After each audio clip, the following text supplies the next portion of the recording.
Shalom, shalom, call YAHAWAH, by Hashem, Yahweh Shah, Hamashiach. It is your sister Yasha with Spiritual Daughters of YAHAWAH, Virginia, coming back to edify my sisters. As always, teaching them that we should be walking in the footsteps of our righteous foremothers. Shalom. Listen, ladies, I wanted to come up here and do a edifying video, right?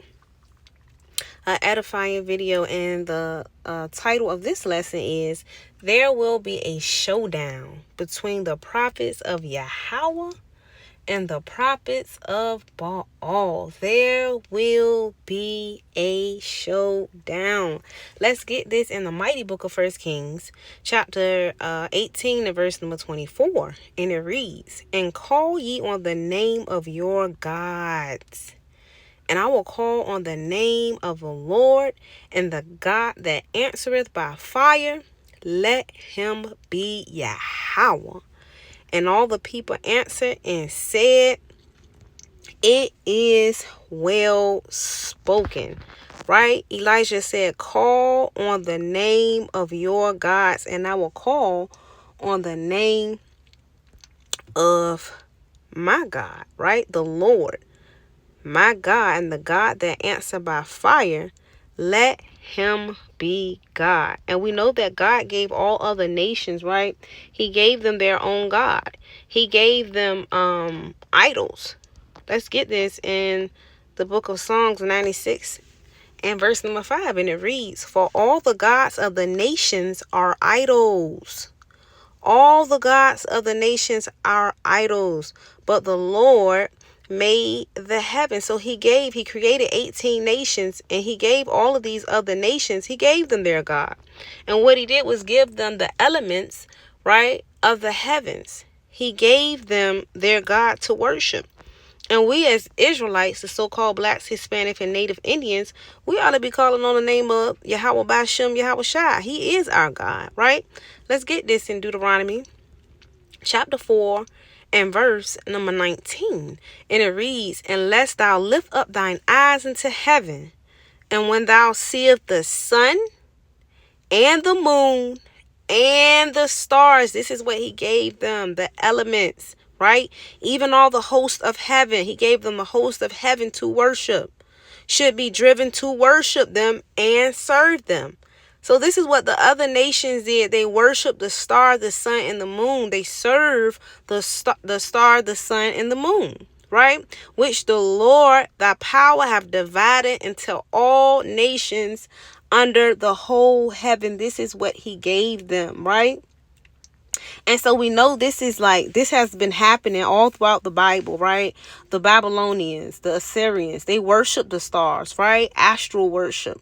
They named the planets and the stars after deities, right? And so there will be a showdown the same way that God answered Elijah, right? Our forefather is the same way he is going to answer the prophets of today's time.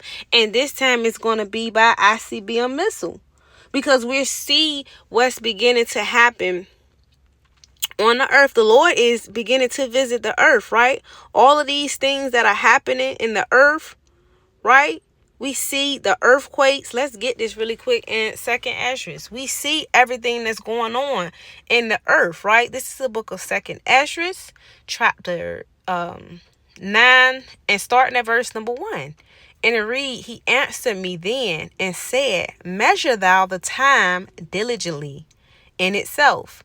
And when thou see a part of the signs pass, which I have told thee before, then shalt thou understand that it is the very same time wherein the highest will begin to visit the world which he made." And the Most High is beginning to visit the world, right? Verse number 3, "Therefore, when there shall be seen earthquakes, which we are seeing, and uproars of the people in the world, which we are seeing," right?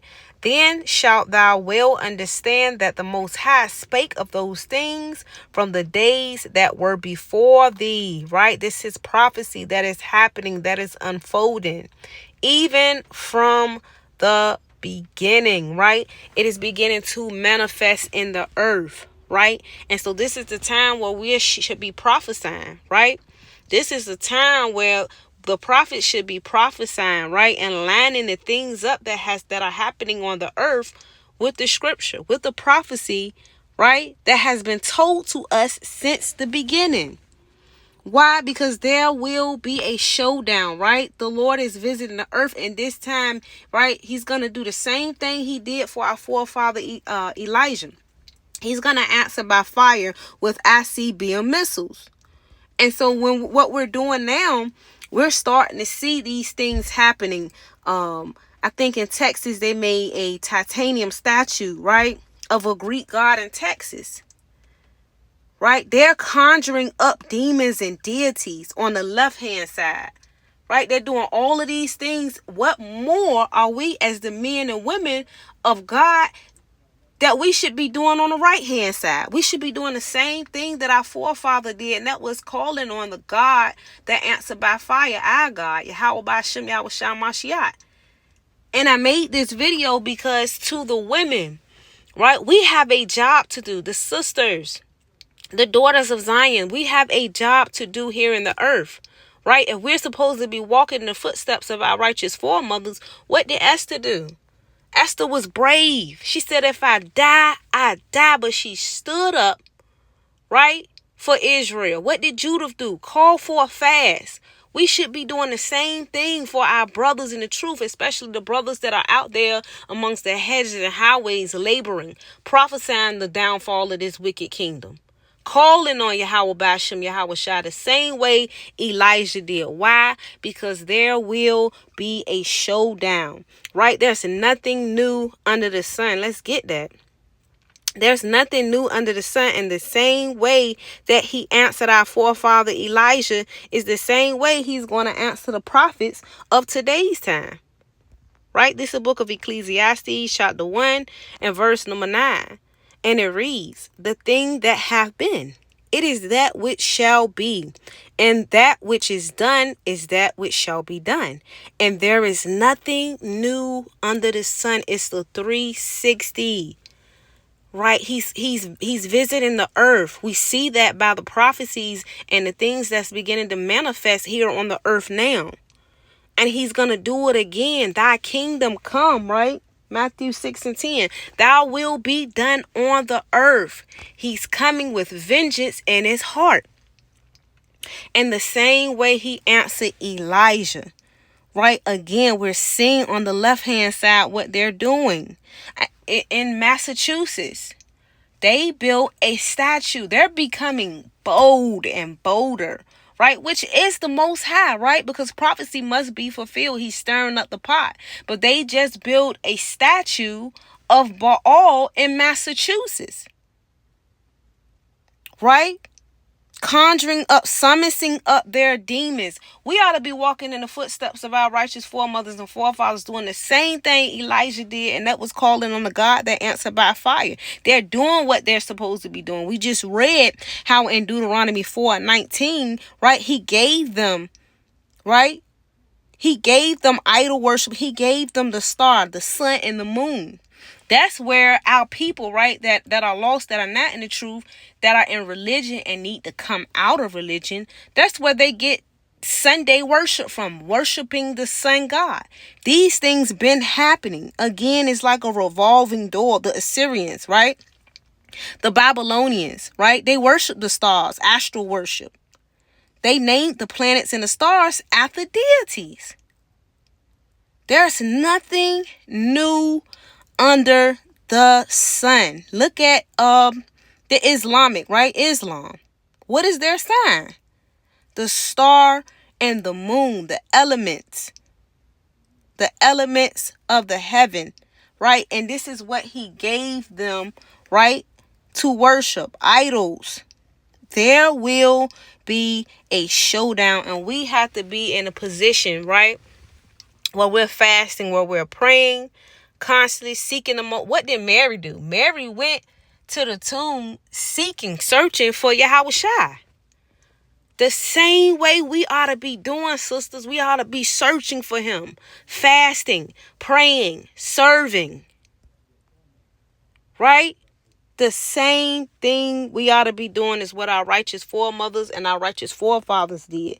And it will be a showdown again, right? The Lord will answer by fire. And that reminded me how our forefather David was moving in the spirit. He seen it. He seen the missiles flying, right? I'm going to start. This is the book of Songs 91. I'm going to start at verse number 3.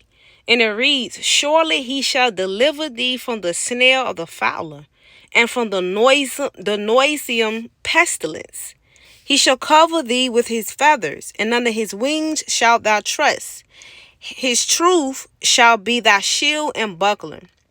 Verse 5, thou shalt not be afraid for the terror by night, nor for the arrows. Those are the missiles, right? The Lord is going to answer by fire that flieth by day. Those are the ICBM missiles.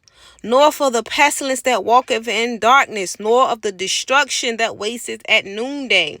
7, 1,000 shall fall at thy side, right? It's going to be people dying left and right. And 10,000 at thy right hand, but it shall not come nigh thee. Who is the thee, right? The sisters and brothers, right? The people that are in the truth, that's obeying the law, statutes, and commandments, which shows our faith, right? None of that is going to affect us.